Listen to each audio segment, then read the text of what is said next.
بسم الله الرحمن الرحيم الحمد لله رب العالمين والصلاة والسلام على رسول الله وعلى آله وصحبه أجمعين. اللهم علمنا ما ينفعنا وانفعنا بما علمتنا وزدنا علما. اللهم لا سهل إلا ما جعلته سهلا وأنت تجعل الحزن إذا شئت سهلا. سبحانك لا علم لنا إلا ما علمتنا إنك أنت العليم الحكيم. السلام عليكم ورحمة الله ta'ala wa barakatuh. I praise Allah tabaraka wa ta'ala. I ask Allah tabaraka wa ta'ala to send countless blessings and salutations on Sayyiduna Muhammad sallallahu alayhi wa sallam, his kind al and companions, and to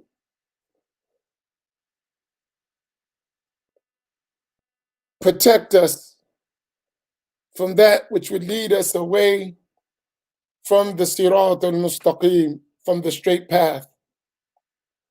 I remind myself and I remind you all with having the clear intention. That is, as we constantly remind ourselves so we never forget, that we intend to draw close to Allah subhanahu wa ta'ala, to have a taqarrub ila Allah, to seek the reward of Allah tabaraka wa ta'ala, thawab, to seek the ridwan, the pleasure of Allah subhanahu wa ta'ala, and to seek Allah. I pray that all of you are well after last night's long session, which got me needing some kahwa, need some coffee. I didn't get to bed till late.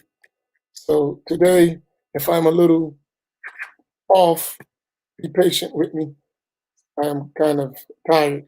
But alhamdulillah, we'll seek al-madad, seek assistance, and hopefully we can benefit one another, inshallah. Ya Rab. I want to start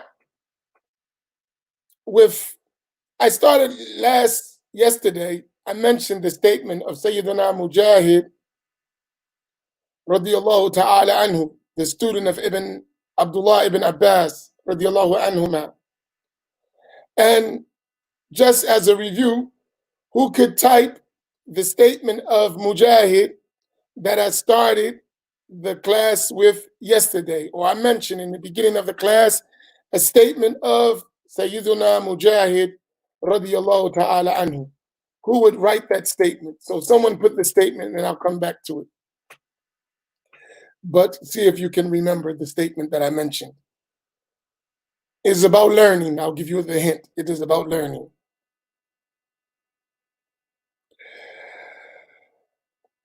There's two statements that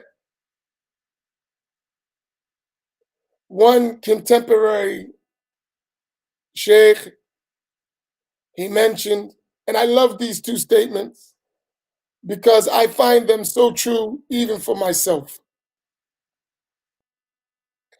One of the statements is, that is, he said, MashaAllah, ahsanti, you are correct. It's the Muhammad. Knowledge is not given to the shy person or the arrogant person. So don't be either one, right? Don't be either one. Don't be too shy where you won't ask, and don't be too arrogant where you think you know everything. And this is related to these two statements I want you to write. One of them is, the man who has never traveled thinks that his mother is the best cook. He said, the man who has never traveled thinks that his mother is the best cook. That was said by Sheikh Nur Hameen Keller. I don't know where he got it from, but he was the one that I heard it from. He mentioned that a man who has never traveled thinks that his mother is the best cook.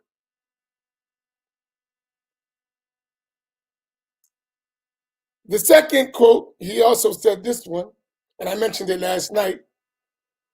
He said that our time has got so bad that you will find two Muslims in a room saying to the other, everybody in the world is misguided except me and you. And I'm not too sure about you. These two statements for me are profound. Why I say that? Most of us have not traveled enough in the Islamic world, among the scholars of Islam, among the lands of Islam, to have any firm opinion about mostly anything except something that is ma'loom min ad-din bid-durura, something that is necessarily known to be of the religion. And some of us don't even know that well. But in terms of details, I'm going to give you a hint. I want to share something with you. Don't be so opinionated. The more you learn, the more you travel, the more scholars you sit with, you're going to realize that your positions on issues that are not by consensus, that are not necessarily known to be of the religion, that have not reached us by tawatur, that has not reached us by multiple chains of transmission, you're going to find that your positions, your approaches to things is going to change the more you learn. Give yourself that. I'm telling you, every day, as I learn more, my opinions, my approaches, my look at things change every day. And when I say, I ain't talking about things that are necessarily known in the religion. We're not talking about that. Those things are fixed, etched in stone. We can't change them.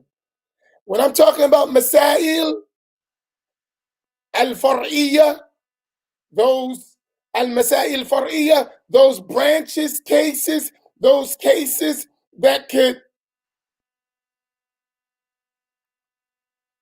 have multiple opinions, multiple sides to it, man, they always go back and forth. I need, because I don't know about a lot of people, I don't give weight to people who haven't studied giving me Islamic opinions. I don't, seriously. I'm not saying you don't know nothing, but I'm not going to give weight because I know you're speaking from a vacuum. You really don't understand. In any science you're talking about, you half-baked. I know that. That's real. And that's not being disparaging. It's just true. You're talking about hadith and you haven't even studied books of hadith. And we had this discussion already. You're talking about Quran sciences and you haven't studied nothing in Quran sciences. You're talking about fiqh, you haven't even completed a whole syllabus of fiqh studies. You're talking about Arabic language, you haven't studied Arabic language well. So this is a habit. So that idea of somebody getting offended, going on a tantrum, going on a rant, posting their deviant, crazy opinions, that stuff is, we not impressed with that at all, right? And that's just real. And it's not being disparaging. So I just ask all of us, when we dialoguing, even if you got opinions, state your opinion, alhamdulillah. State your opinion. But it's just that, it's opinion. Now, if someone does something that is, I'm going to give you 3 things and I want you to write it down. If someone has a position, anyone, East, West, North, South, Arab world, subcontinent, Europe, Africa, Russia, China, America, I don't care where they at. If they have a belief or a practice that contradicts an explicit text of the Quran and the Hadith that cannot bear another meaning, that's one, then we don't take that opinion, we don't even listen to it. If they have an opinion or a position that contradicts something that is ma'lum min ad-din bid-durura, it is necessarily known to be of the religion, then we don't accept. We don't take that opinion. We don't even look at it.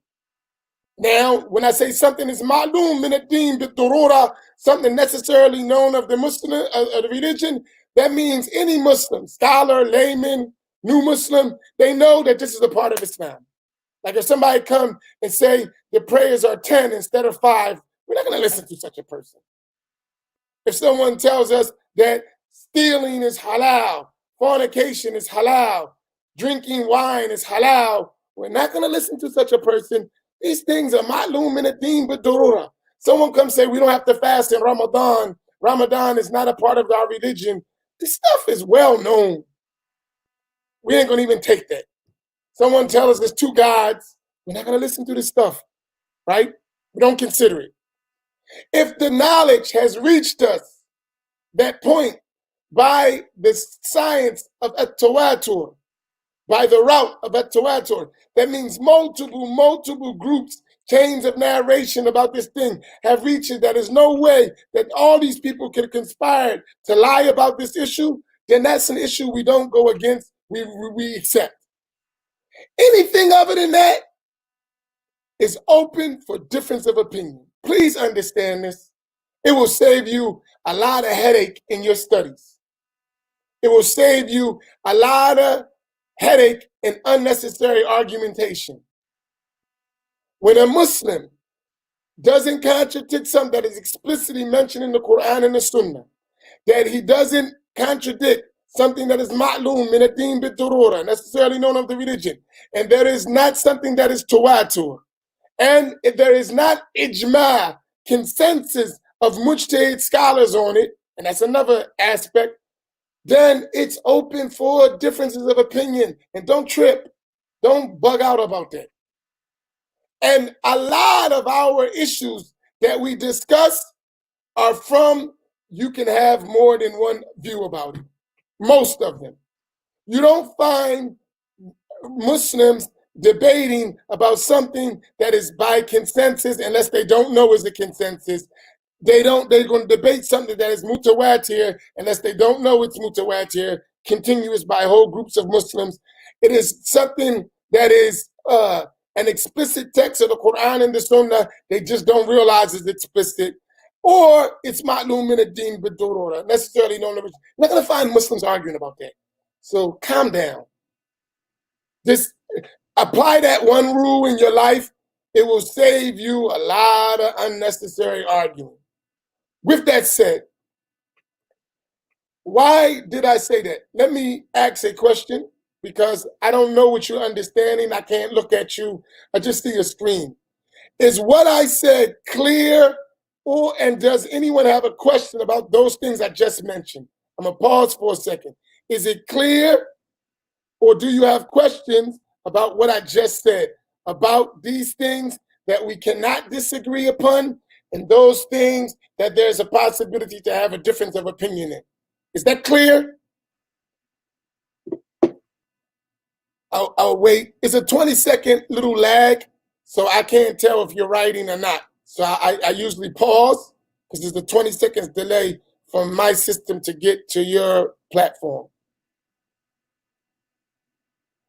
Tell you, one of my teachers, and I'm just going to give you some background about me so you understand where I come from, and so you get an understanding. I've been around almost every Islamic movement in the last 40 years. I've come in contact with it. In the Arab world, in the American context, in the subcontinent, almost every movement that has existed in the last 20 years, I've come in contact with it, with its ideas, with its people, with its scholars, right? And what I've learned to do, listen to this, I've never saw one group ever who didn't consider other groups as misguided, innovators, or even kuffar. Not one. Every group that I've come across in the 40 years of my Islamic experience have considered other than them as misguided, innovators, or kuffar, or at the least mistaken in a lot of cases. It's been a habit for people in their groups to come say, my group is right, my sheikh is right, my way is right, and everyone else put a question mark on them. That's just real. That's real. And even if they don't say it to you, if you get higher and up in the ranks and you get close to the people, you're going to find that's the case.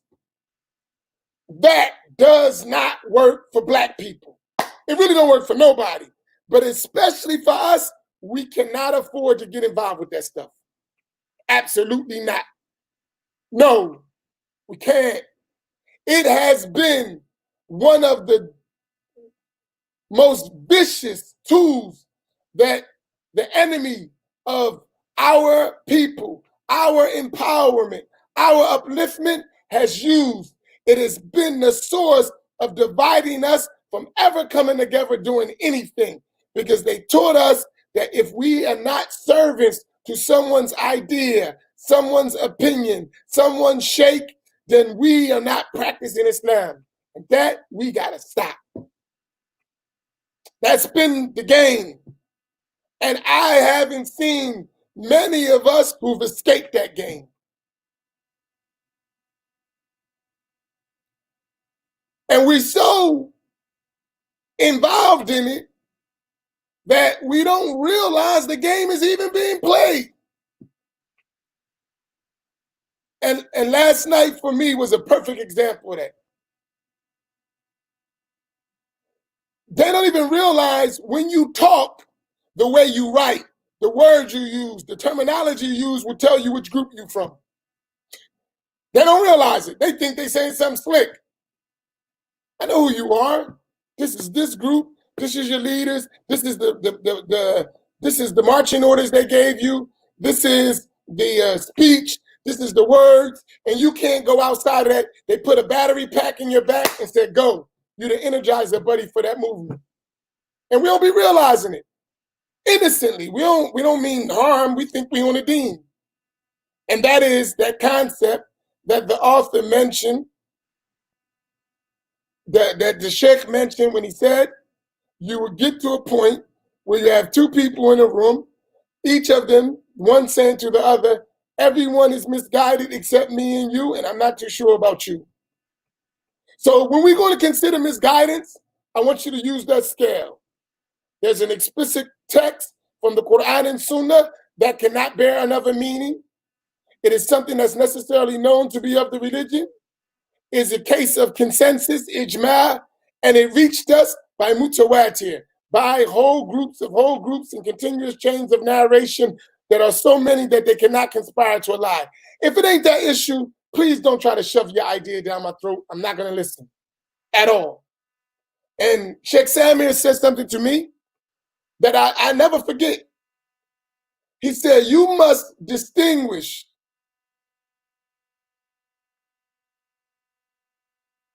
He said, you must distinguish between matters that are unchangeable or unflexible, non-flexible, or matters that are flexible, matters that are changeable, that can differ.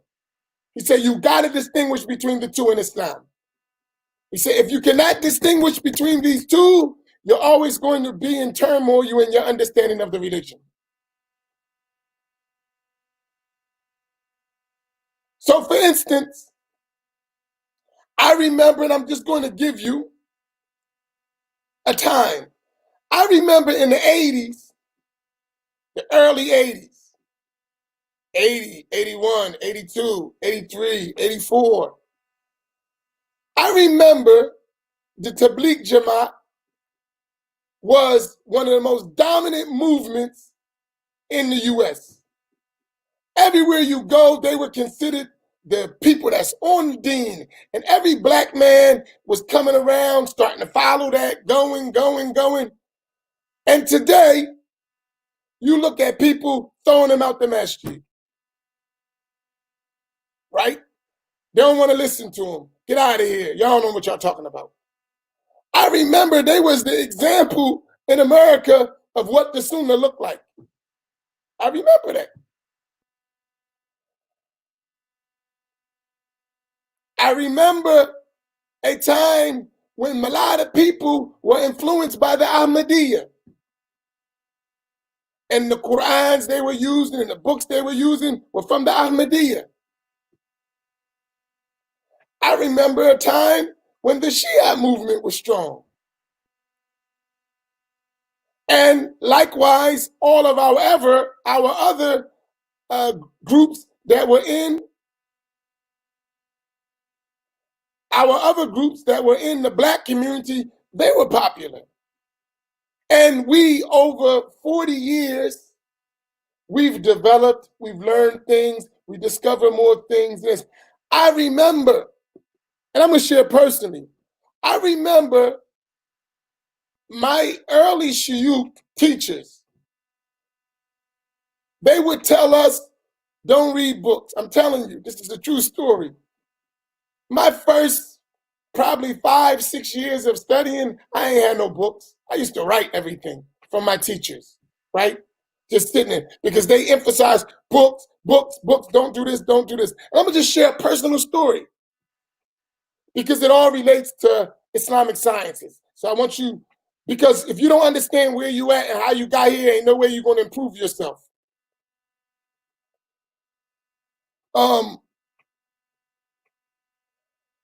Now those same teachers who would I remember a statement one time my teacher, Hafidhullah, may Allah protect him. I just never forget it.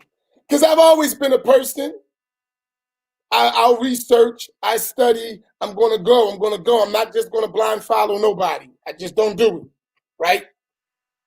And so he was giving a class, we were studying a famous book in Shafi'i fiqh called Matan Abi Shuja'. It's a famous book. So anyone who is Shafi'i, it's like a book. If you didn't study that book, you haven't studied Shafi'i fiqh, right? It's a classical text.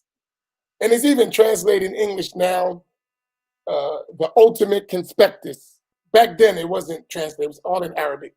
But now Musa Ferber has a translation of it. And I suggest all of you get that book. It's a beautiful text to learn Shafi'i fiqh from A to Z in a summarized form. So I noticed, because I studied with other teachers, right? I noticed when my teacher was giving his notes, I knew where he was getting those notes from. There is a book called Al-Iqna', written by Al-Khatib Al-Shirbini. And the Sheikh was using that book when he was explaining, but he didn't have the book all the time. But I recognized from studying that book that the Sheikh was using that book. So I was going through the book and I would read ahead before the class so I could prepare my questions for the class. And then in the class, I asked him some questions where the Sheikh knew for sure that I had to be reading the book he was reading. There's no way I could have come up that with on my own because of the nature of the question. So the Sheikh said in front of the whole class, he said, Amin loves to read books.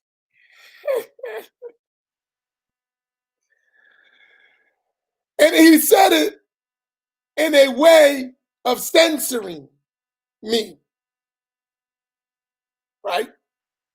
I took it on the chin. I'm like, alhamdulillah. He said, just go where I tell you to go. and stop. Out of respect for my sheikh, alhamdulillah, I didn't do that. I just finished the book with him as he said it, with his notes. When we finished the book, after we finished the text. I mean, this was a long time. It took a while to finish the book. But when we finished, I took all my notes, and I still got those notes, and I went back in the books of the commentary, and I found all the points that he mentioned that was in those books. And I said to myself, I said, man, this is a serious game they playing on us. I mean, we learn, but to make us be just following you, you could have said we're going to read the books together, we're going to go to one level, and here's the point, here's the reference. But it's a way of control. And I knew that. And today, you was telling us all this, don't study the books this way, that way, that way. And you was doing the same thing you was telling us not to do. And now you're just off the chain with it. It's funny because as I travel, right, I discover a lot of things. And you're talking about reliability, you're talking about trustworthiness, chains of narration. You're reading books and you're referring to books and you're quoting books of people whose Islam is totally against what you're saying, and you consider them kuffar, but you are preaching their books, quoting their books, using their stuff. It's game. And since the game is being played, you're not going to play it on us. We're going to show our people how to do stuff themselves. That doesn't mean you don't need teachers. That doesn't mean you don't need to be learning. But you don't need to be stupid either, right? You don't need people to treat you like a slave. Black people not going for that no more. You're not. I'm telling you, they hide knowledge from us. They tell us what they want to tell us just to get us to follow them. This is abundant. And I don't know no one who's free of it. So I'm explaining that just to give you context. When you see me doing things that don't fit in the box, I kick the box down. I kick it down a lot just so I ain't in that box.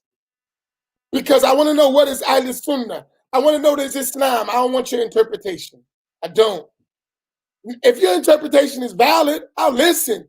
But your interpretation is not going to be the basis by which I live my life and I follow my religion. If it's something that's a religious necessity, we're going to do it. But if it's something that could be all over the place, can have different opinions, you're not going to use me as your political agent. That's not going to happen. And I'm not going to allow you to lose our people as your political agent. None of them. I don't care where they from. Because all of them do it. And I guarantee you, if we start explaining some of the stuff we know about every one of those groups, and I ain't talking about dirty laundry, I'm talking about just hiding the truth, just telling us what they need to tell us so we can follow them.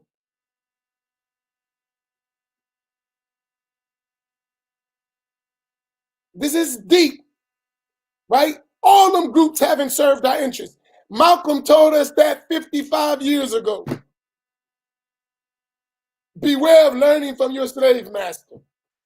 And unfortunately, everyone who's dealt and confronted the Black American has treated the Black American as a slave, with no exception.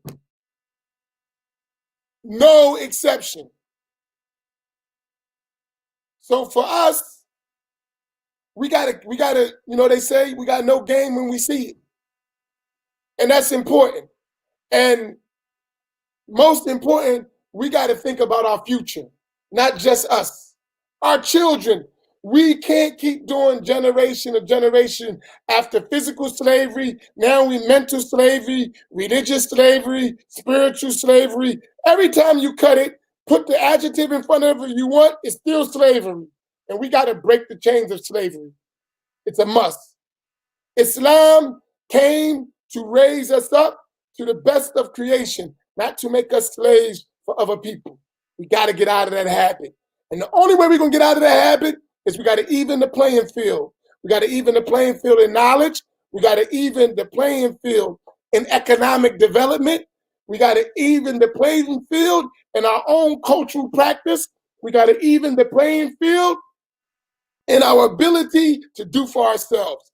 The playing field got to be leveled. And we behind the gun, just like this country got us 400 years behind the gun. The rest of the world got us over 1,000 years behind the gun. Because all those countries, they had Islam for 1,000 years or more. And we got Islam in our culture for a good 100 years. So we're 900 years behind the gun. And they ain't trying to help us catch up. They're going to give us enough so they can stay on top of us. So, we got to start doing stuff. We got to be a little brave. We got to have a little manhood. All right, that's my long rant. I think you got my point. Back to the Islamic sciences in particular. One of the things that I want us all to know when we want to study Islam, we want to study the Islamic sciences, we need 3 main elements to exist. What is only Atlantic City? I don't understand. Oh, no, that's political. Don't worry about it. That's Brother Whitehead. Brother Whitehead is late running for mayor. Didn't even know the man was running for mayor. I got to warn you, Brother Whitehead, you got to get out, man. So he do his political thing. Don't worry about it. Those who believe his platform, see Brother Whitehead and, give him your support. But that's our brother who's running for the mayor of Atlantic City. A lot of people, they follow us. You'll see preachers in here. You'll see, because we don't just teach. We do stuff in the community too. So the community love us. We have a good relationship in Atlantic City. So that's what that's about. But Brother Whitehead, may the best man win. Right? Tell you, we got all parts of our community. We're not just religious people. We are religious. We do social things. We do community things. We do cultural things. We got it's a whole practice, the deen. Oh, don't leave me, brother. I love you, Brother Whitehead. Like, that's my man. Look,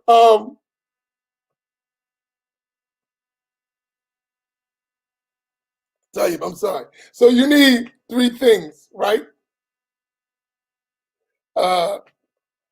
You need a student, and I'm remember this. You need a student.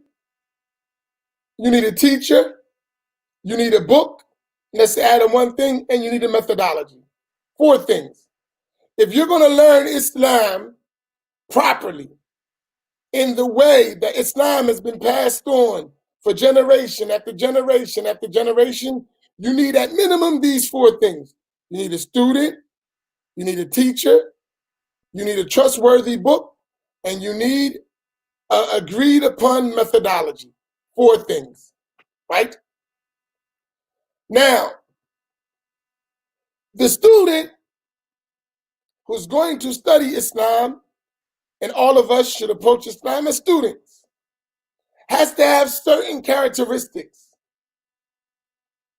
And there are many, and we're going to talk about them, but among the most important thing that a student has to have is that he has to have the attribute of humbleness, or him or her humbleness.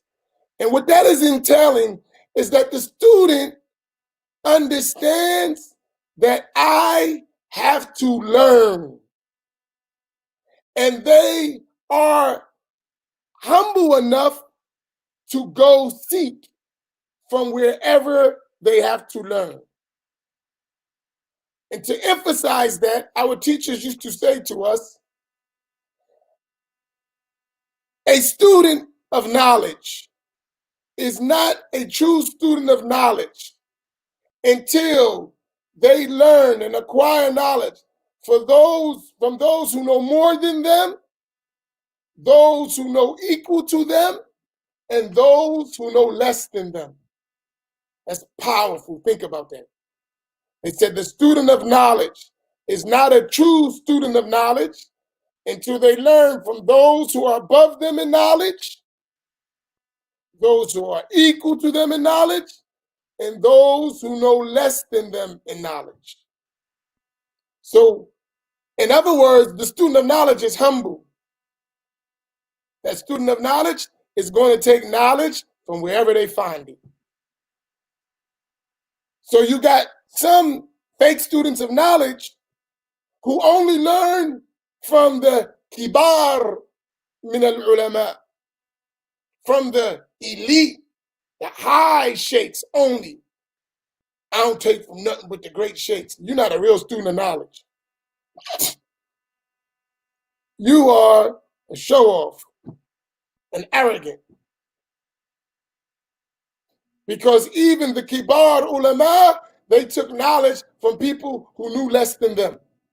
They took knowledge from people who were equal to them and people who were higher than them. So you're not even following the kibar of ulama, the great scholars, when you only take from great scholars. So you really haven't taken from great scholars. And I'll give you an example of that. Out of almost a decade of traveling with Sheikh Samir, of sitting in his company and studying books with him and watching him interact with scholars, all of these different things, right? And trust me, he's a giant. And I get to laugh when some groups, especially here in America, some African-American brothers who are fascinated with their shuyukh and their group, and they'll make takfir or they'll criticize the way sometimes sheikh may say words, and their sheikhs is in Syria trying to get ijazah from them. Their big sheikhs is in Syria at his clinic trying to get ijazah from him. Just don't use amazing. But anyway, in the sessions of Sheikh Samir, I can count in every session multiple times where he would say, I may be right, I may be wrong. And he would tell us, go check that. Look up this. I may be right, I may be wrong. And then he'll add on that, he said, you know I'm wrong all the time, right? And at first, when I first started studying with Sheikh, I thought he was just being sarcastic. Or, you know, like humble, like, you know, but I realized he really feel that way. I've never seen him take a position and as if I'm the sheikh and I know what I'm talking about and here's the rule and follow me. I've never seen him do it. That's his position. And he's a great scholar. And I know greater scholars that had the same position, humbleness. And that is how, because those scholars, even though when they reach scholars, they still look at themselves as students and seekers. So you need that kind of student. So when I say student, I'm not just saying a person. I'm talking about a quality of a person that's going to seek knowledge. The second thing is you need a teacher. Our teachers, they used to say, إِنَّمَا الْعِلْمُ بِالتَّعَلُّمِ. Verily, knowledge is only by learning through a teacher. Learning, the process of learning through someone else. You have to have a teacher. All of us. I don't care what you do. You got to have someone you refer to who explains, clarifies matters, mentions exceptions, mentions conditions, gives further explanation and details. We all need that. You got to have a teacher. As the great scholar Al-Habib Al-Imam Abdul Rahman Al-Saqaf, radiyallahu ta'ala anhu, who was a great knower of Allah, he said, whoever doesn't have a teacher, a sheikh, and that's what's meant by a teacher, someone who teaches you, a sheikh, فَشَيْخُهُ shaitan, then his teacher is the devil. من ليس له شيخ فشيخه الشيطان. Who doesn't have a teacher, his teacher is the devil. And it is mentioned in a line of poetry that Al-Habib Ahmed Mashur Al-Haddad, who was a great scholar from the family of the Prophet sallallahu alaihi wasallam, he mentioned in his book Key to the Garden a poem that said that a man of learning may think that, he said that a person may think that books are of some use to men of learning. A person may think that books are of some use to men of learning. The ignoramus cannot know that therein are mysteries which daze the most astute. If you should pursue the sciences be lack a shake, you'll stray from the straight path and track. And things will be so much confused for you that you'll be lost and know not what to do. SubhanAllah. That's strong. Now you need a teacher. And you need to have reverence for teachers. And you need to know their value. Right? All of us need teachers. Anyone who thinks they can do it by themselves with no teacher is not following the methodology of Islam. Even the Prophet Muhammad sallallahu alaihi wasallam had a teacher. His name was Sayyidina Jibreel. Allah sent Jibreel to teach Prophet Muhammad certain things, to convey to Prophet Muhammad the Quran. And the Prophet had recourse to his teacher. The Prophet sallallahu alaihi wasallam, someone came to him and asked him, which are the best and the worst of places? The Prophet sallallahu alaihi wasallam said, I don't know, I will ask Jibreel. And when the Prophet asked Jibreel, he said, I don't know, I will ask Allah. And Allah gave to Jibreel, revealed to Jibreel, that the best places are the Masjid, the Masjids, and the worst places are the marketplaces. That's how we knew it, because the Prophet had to say, I don't know, and go ask his teacher. And Jibreel had to say, I don't know, and go ask the one who was going to teach him. And that's why we learn in the Quran, وَفَوْقَ كُلِّ ذِي عِلْمٍ عَلِيمٍ. And above everyone who has knowledge is Allah, the one who knows everything. So this is, if we want to study the sciences, you need a teacher. So don't attempt to study the Islamic sciences and you don't got no teacher. You are going to be a recipe for disaster. You need teachers. And be humble. First, when you learn from the teachers that are readily available for you. Then when you exhaust everything they got, then you go to the next place and learn from more teachers. So this idea of, I'm going to go overseas automatically, and you got a bunch of teachers in your area, a bunch of teachers in your country, and you leave them off, that's a sign you're not sincere. That's a sign that you're lacking sincerity, that you leave off the teachers that's available in your area or in your country and leave them figuring you're going to go somewhere else. When there's teachers right there that can teach you stuff you don't know. When you exhaust them, then you go and or when they can't answer, or when they can't teach you, and not what you want to know, what you need to know. Because we have another problem that we all over the place. So some of us, I want to learn this, I want to learn that, I want to learn that, and we don't even know what we're supposed to know. We want to learn about Sirah, we want to learn about Tasawwuf, we want to learn about Tafsir, we want to learn about Hadith, and we don't even know how to pray properly. We don't even know what to properly believe. We don't even know the rules of Tahara, how to purify ourselves properly. We don't know how to pay zakat properly. We don't know how to fast properly with rules according that we learn in a way that is valid from teachers. We got stuff that we need to still learn before you go learn all that other stuff. And that teacher used to give us a rule. They used to say, whoever busies himself with an obligation while neglecting optional things, he's excused. But whoever busies himself with an optional deed while leaving off the obligations, he's sinful. So many of us doing all this optional learning and all these optional things, and we ain't even learn our obligations. We sinful, it's haram. You talking about you on the sunnah and you ain't even fulfilled the fard. That's a sin.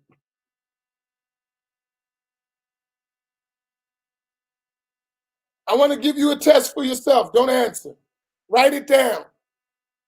If you don't follow a madhab, forget about it. You ain't going to be able to answer this question. So that's the first thing you need to do is you need to follow a madhab, because if you don't follow a madhab, there's no way you're going to answer this question properly. So I want you, each of you, write down. I want you to tell yourself, don't tell me. According to any school, so Hanafi, Maliki, Shafi, Hanbali, if you don't follow a madhab, this conversation, we can't even have it because your methodology is wrong from the door. Unless you're a mujtahid scholar, and you ain't no mujtahid, so we only got to have that conversation. So according to any school, I want you to write down. I want you to write down. You ready? Tell me the conditions for the prayer.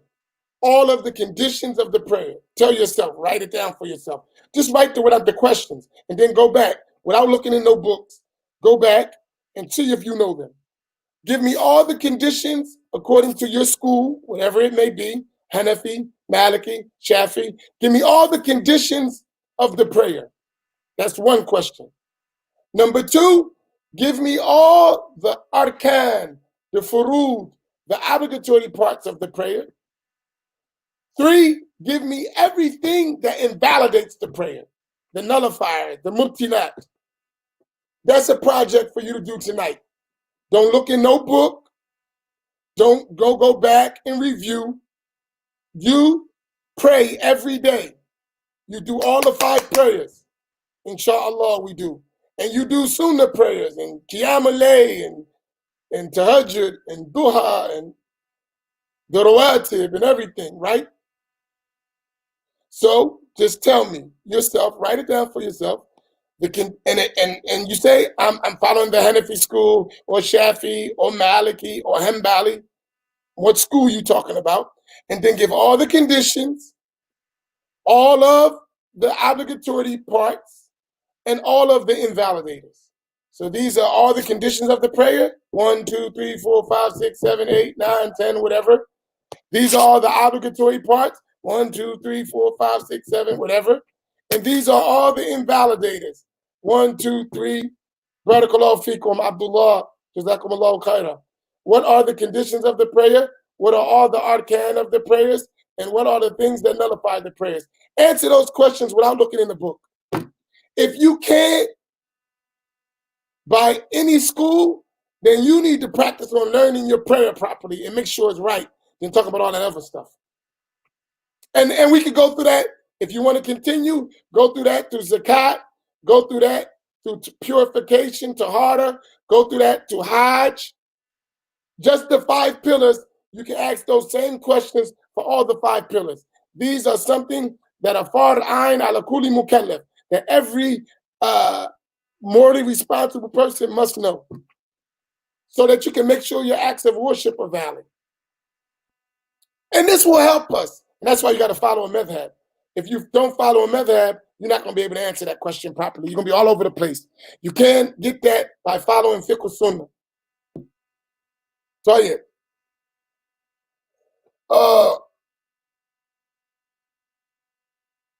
So that's in terms of the teacher. So you're going to need that teacher.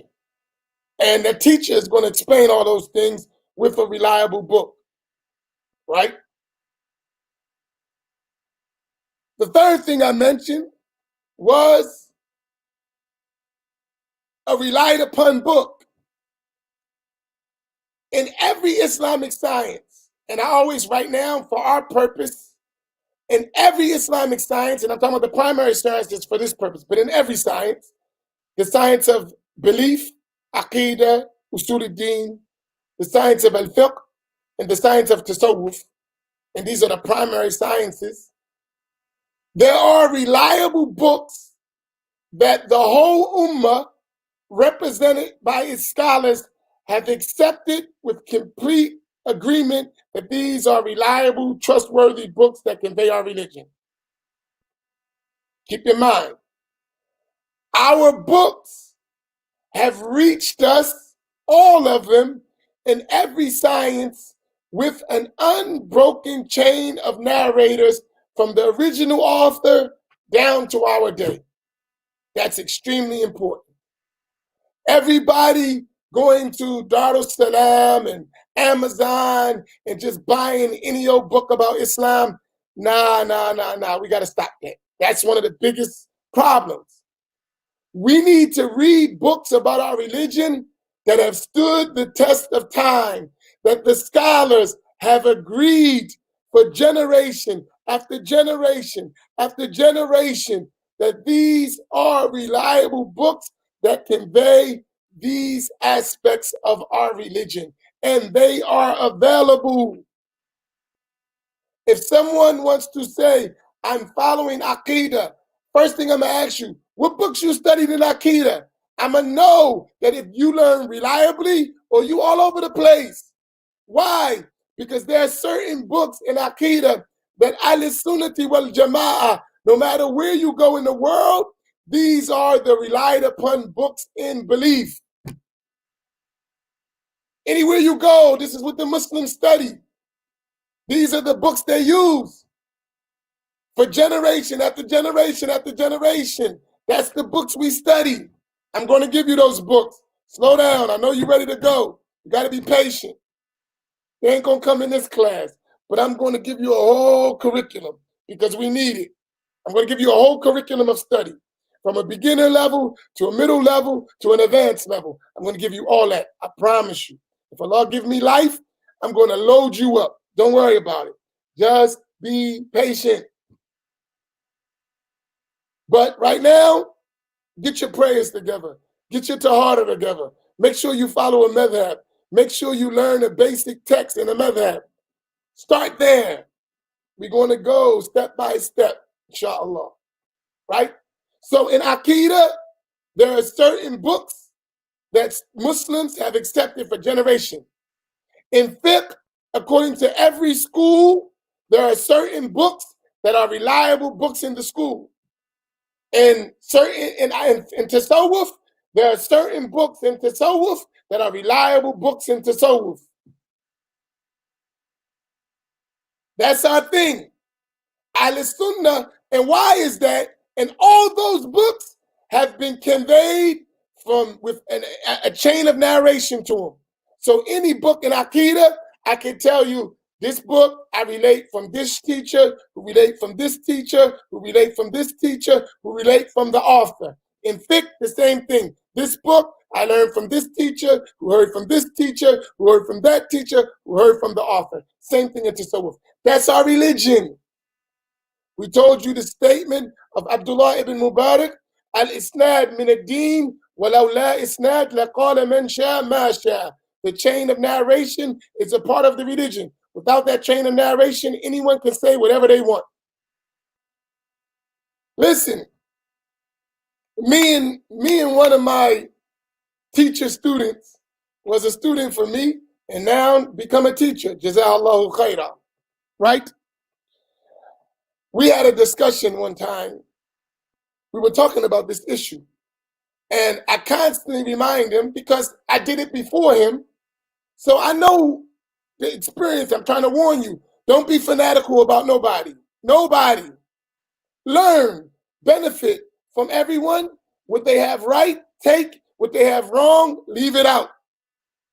But you need to broaden. Don't just get under one person and that's all they say and that's it. Even if they're the most pious person. Everyone makes mistakes. Everyone's statements can be accepted and rejected except Sayyiduna Muhammad sallallahu alayhi wa sallam. Do y'all got that? Every person has right things and wrong things. Mistakes, errors, everyone except Sayyiduna Muhammad sallallahu alayhi wa sallam. And because someone quotes a hadith, don't mean they understood the meaning of the hadith properly.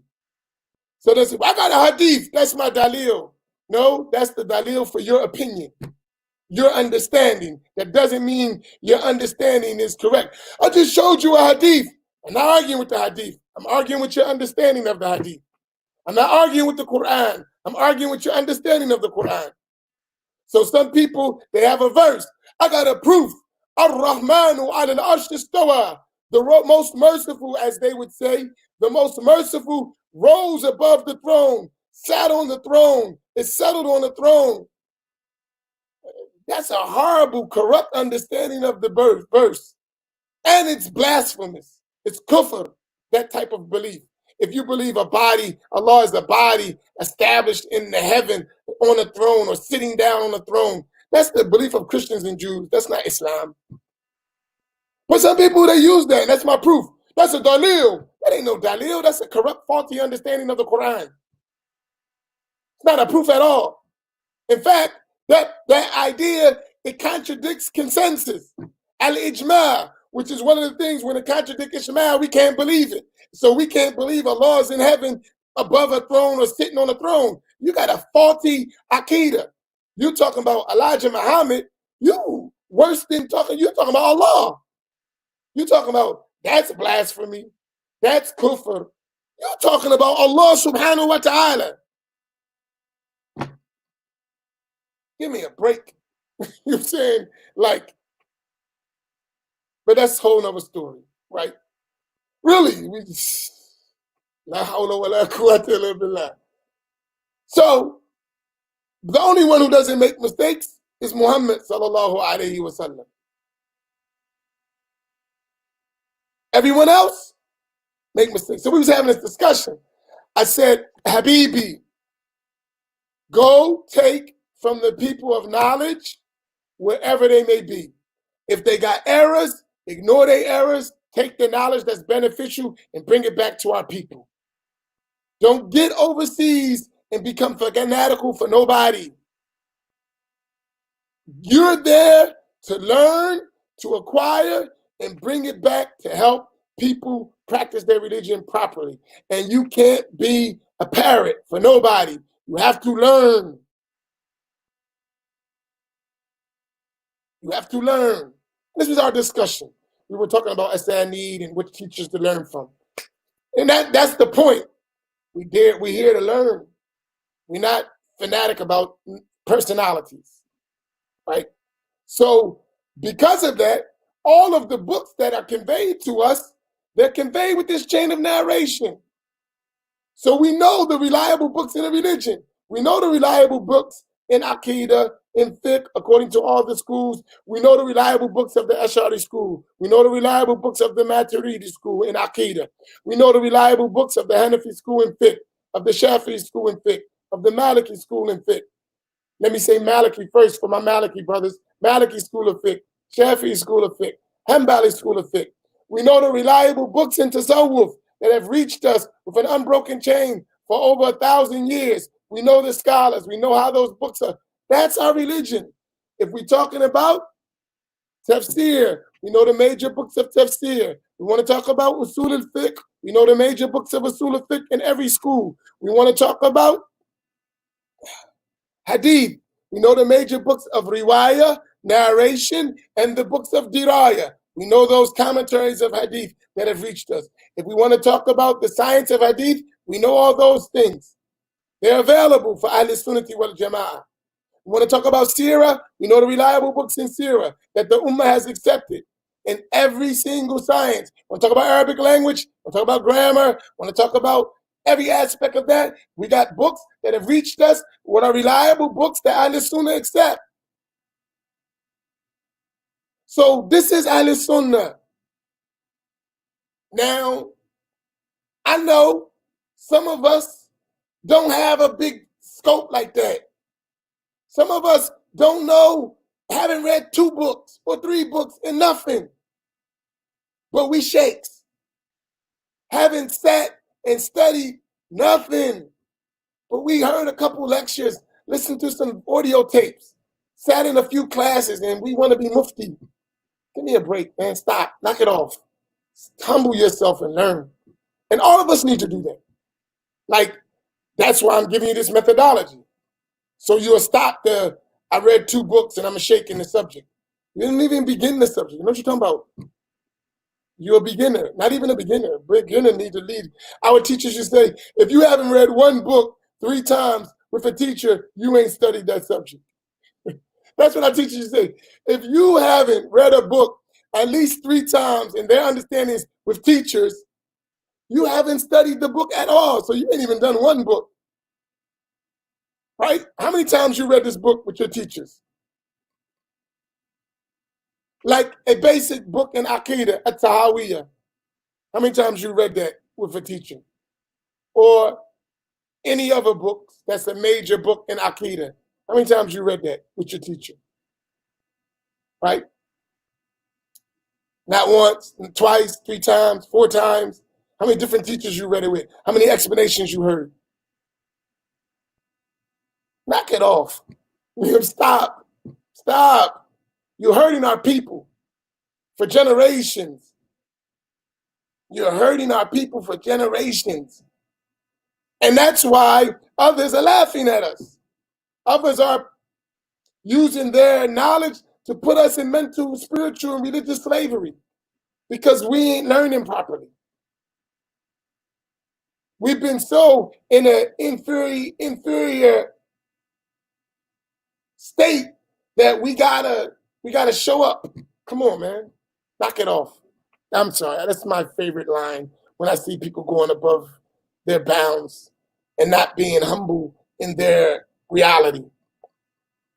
The last thing, so we got the teacher, the student, the teacher, the reliable books. So when you ain't got reliable books, we're not really going to take your opinions serious because you should be able to know this has been passed on through the Ummah. The Ummah has accepted with a complete acceptance. And the scholars agreed these are reliable books for generations. We need to study those books so that we know what our methodologies are. The last one is sound methodology. And the sound methodology is the methodology of Ahl Sunnah in Aqidah, Ash'ari, or Maturidi. I know we got all these authority people, but if you study that stuff, they be all over the place. That's not, and I'm not saying that you can't be right. That's not a relied upon that has been accepted without no deviation all through it position among Ahl Sunnah wal Jama'ah.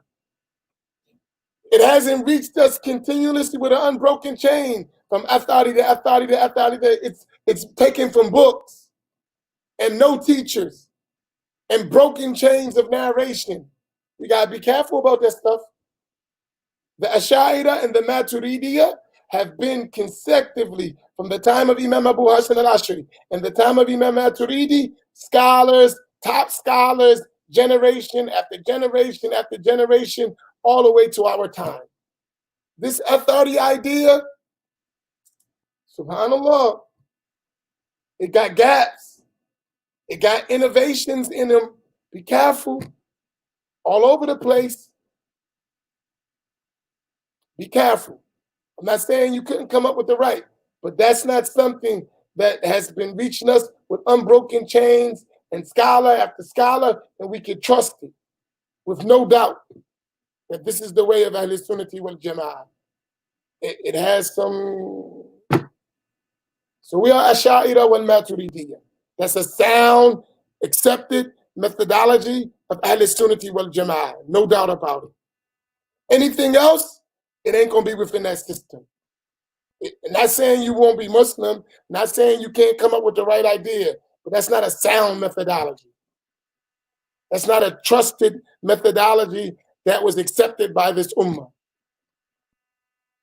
Second, in fiqh, the sound methodologies are Shafi'i, Hanafi school, madhab, Maliki madhab, Shafi'i madhab, and Hanbali madhab.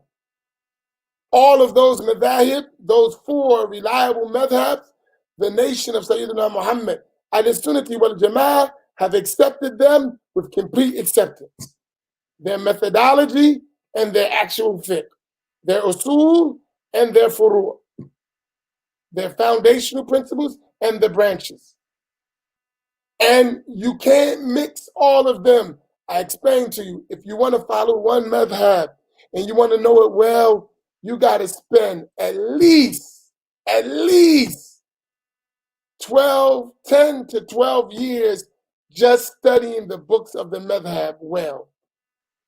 Minimum 10 to 12 years studying the sequence of books in any school well. And with the methodology, like I told you, our teacher said, each book should be read at a minimum of 3 times. So even if you learn one book, then go to another, while you're doing the other one, you're constantly reviewing in the first one. And then you're coming back and you're constantly reviewing so that you read at each level, books at the beginning stage, books at the middle stage, and books at the advanced stage in every school. At minimum, if you're serious, 10 to 12 years.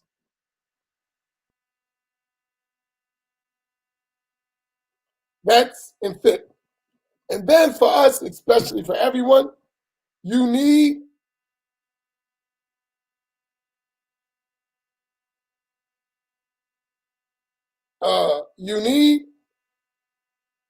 knowledge of the science of tasawwuf. And that's where you're talking about a sheikh who is the spiritual guide. But I suggest to every one of you, as my teachers told us, if you haven't learned well the science of Aqidah and the science of al-fiqh, I warn you against going to follow some sheikh in tasawwuf. That is a disaster waiting to happen. A person that didn't learn their fard ayn and don't know the rules of the religion well and goes into tasawwuf, there is a big possibility that they're going to be led astray. Be careful. Our teachers, if we didn't learn fiqh and aqidah and the Islamic sciences in at least a way that is fard ayn, they wouldn't even teach us tasawwuf. They would tell us good characteristics and good behavior, akhlaq, but the science of tasawwuf, following a sheikh and murid and all that, absolutely not. That's my opinion. That was the opinion of my teachers. Some do it. This groupie culture. Everyone want to be on the sheikh and take his picture and say, and I'm following sheikh so-and-so that they never saw, never talked to, have no connection to. I don't know what kind of tasawwuf that is. That's groupie tasawwuf. Don't do that. We definitely don't need that at all. We need people who understand our condition, people who sees our condition and help us get through that on the ground while we're learning the matters of the religion. All that just taking a picture and say I got a sheikh that's some muqaddim, some guy is speaking for the sheikh all the time, and you never even meet the sheikh. You got to go through so-and-so, and so-and-so is so-and-so. I'm the representative of the sheikh. You're not the sheikh. I don't want you. I want the sheikh. So, all right, that's my little thing. But alhamdulillah, so you need a sound methodology. So this, if you're going to approach Islamic sciences without these 4 things being in place, you're most likely going to make a lot of errors. You got to make sure that all those 4 things are in place. And I'll go back quickly as we have reached our time for questions. If you got more, go ahead. I'm going to look at what I see, inshallah. I got to go back to the top. If you got questions, just put them. I'll take about 5 minutes to answer whatever questions are there if I can. Because I may be right, I may be wrong. I'm wrong all the time. Don't worry about it.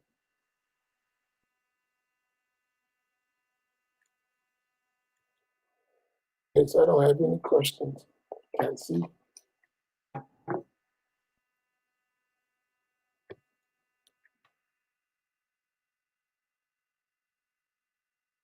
Oh, Lord.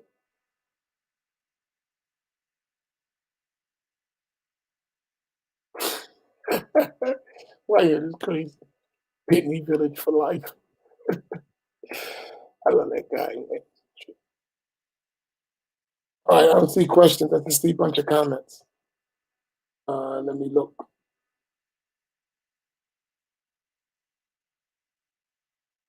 Allah, where can I find that hadith that was powerful? Which hadith? Abdul Wali Hassan. I don't know what hadith you're talking about. That was a question you put. Where can I find that hadith was powerful? I don't know which hadith you're talking about.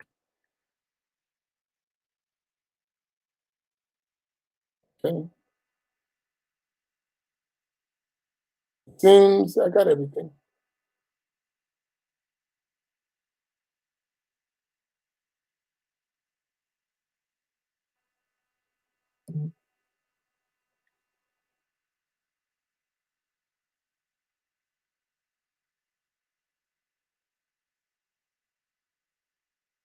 Okay, I guess we're good.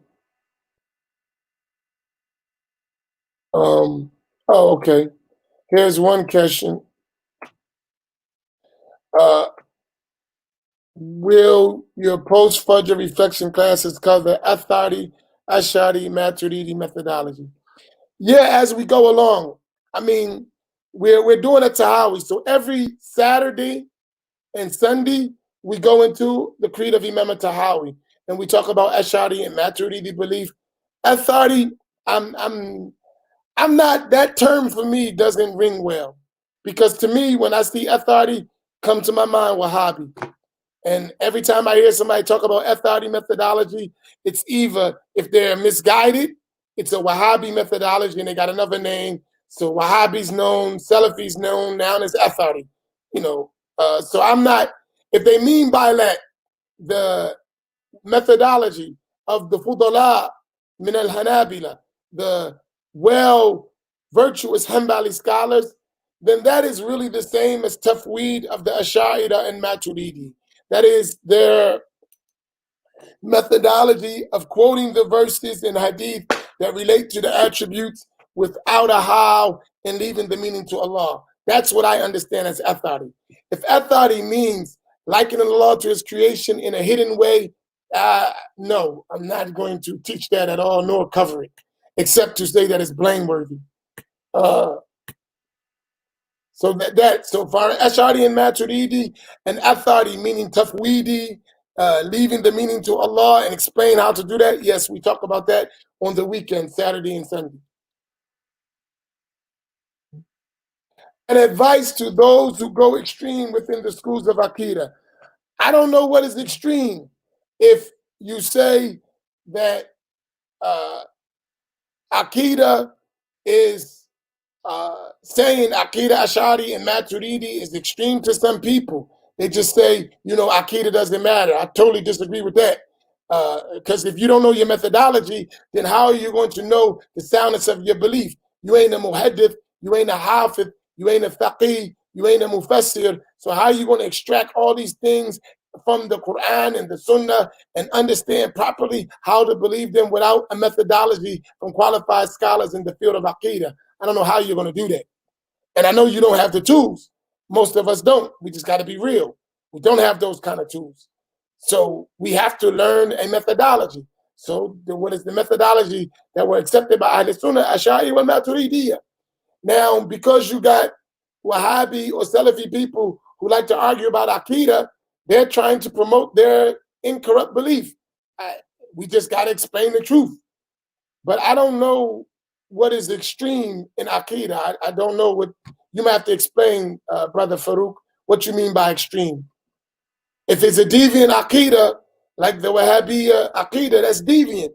It's an Aqidah that doesn't represent the majority of the Muslim nation and has never been accepted as a proper Aqidah in Islam, even though it got famous when it got oil dollars behind it. But it's always been considered an innovation. From the past, when it was the ideology of the Mushabbiyah and the Mujassima and the Hashwiyah, and in the time of Ahmed ibn Taymiyyah, it was rejected then, and in the time of Muhammad ibn Abdul Wahhab into our time, it's rejected now. It's always been a rejected methodology. We just don't know, but we're going to learn, inshallah. What is your methodology? In Aqidah, I follow the Ash'ari school. In Fiqh, I follow the Shafi'i school. In Tasawwuf, I've learned through many turuq. I learned through Tariqat al-Rifa'iyya, I learned through Tariqat al-Qadiriyya, I learned Tariqat Naqshbandiyya, I learned Tariqat Shistiyya, and I learned Tariqat Ba'alawi. All of these ways I've learned from shuyukh and from teachers who have unbroken chains in these turuq. So I've experienced with all these different turuq. As for my personal sheikh, that is my personal sheikh and my personal business. Barakallahu fikum wa jazakumullahu khaira. He's not interested in taking no murids. MashaAllah.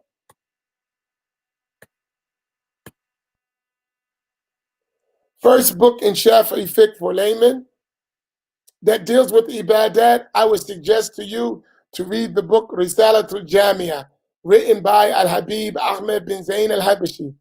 Risalatul Jamia wa Tadhkiratul Nafiya.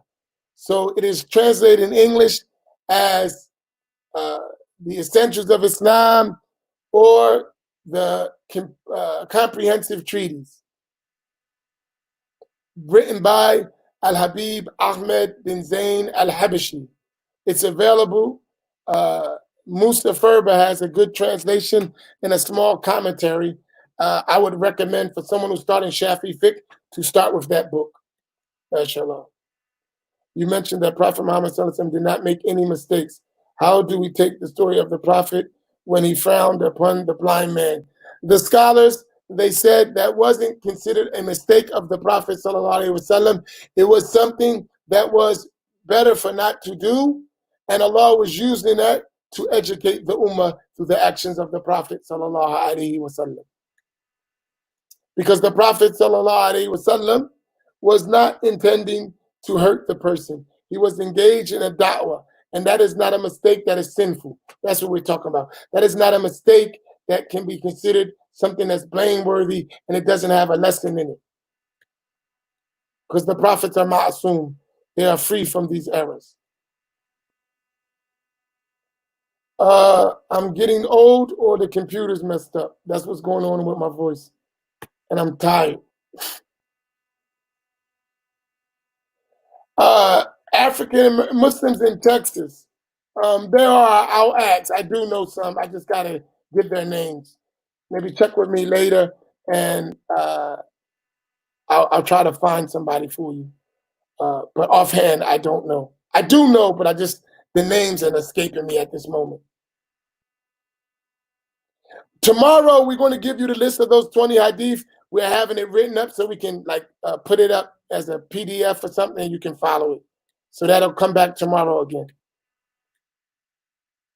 Ahlul Hadith, if you're talking about the people who are following the way of those Hanabila, and that's what you mean by Ahlul Hadith, and they're not Mushabbiha and Mujassima, those who liken Allah to His creation, and those who give Allah bodily attributes, then these are the people of Hadith. But, that's the hair splitting, and that was in the past. Today, people say they're Ahlul Hadith, they're Ahlul Tashbih and Tajsim. I wouldn't even pay that no attention. Oh, the hadith of what are the best places and the worst places. I'll find the narration for you in which book. Offhand, I don't remember. I know the narration, but that's easy for me to do. Inshallah, I'll look for it, and I'll get back with you by tomorrow or later on today. Inshallah. But it's a famous hadith.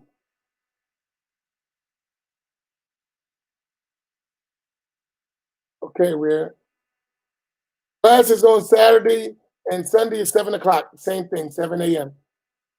Are we done? I think I got everything.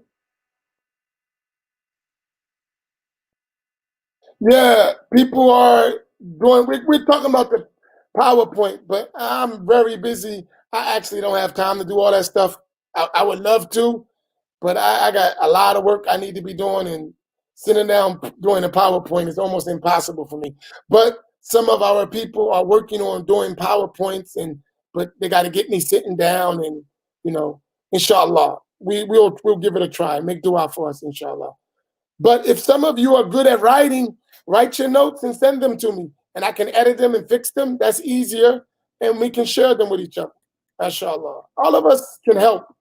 No one's an island. No one is so special that they don't need help. Especially me. I'm not. I need all the help I can get.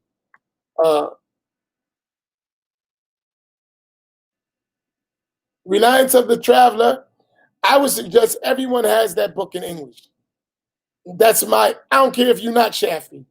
I think everyone should have that book in English. It is one of the most beneficial books. And if you're learning that with a teacher, and I'm going to go back to those classes on the Reliance of the Traveler, the book itself, the English translation, and show you all the benefits. That book is awesome when you know what to do with it. Ihya Ulumuddin is the most famous book in Tasawwuf. But however, the English translations are not too good. They got a series of them that came out. There's about 4 or 5 in English, volume 1, 2, 3, 4, and 5, up to Salah or Zakat, I think. I don't think they got up to Hajj yet. These are good translations, and they're better than most of them. But Umdat al-Salik itself is an advanced book, but in the English text, I think you can benefit greatly from it. No, you need to drink some ginger and lemon tea. Yeah, I need that and some sleep.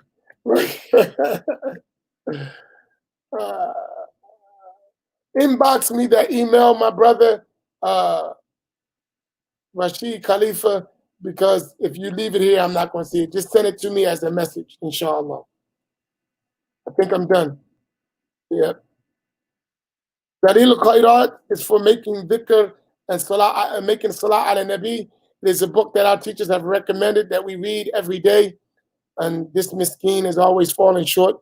But Dalil al-Khairat is an excellent book that you should read regularly every day, at least a portion of it, for salah ala nabi sallallahu alayhi wa sallam.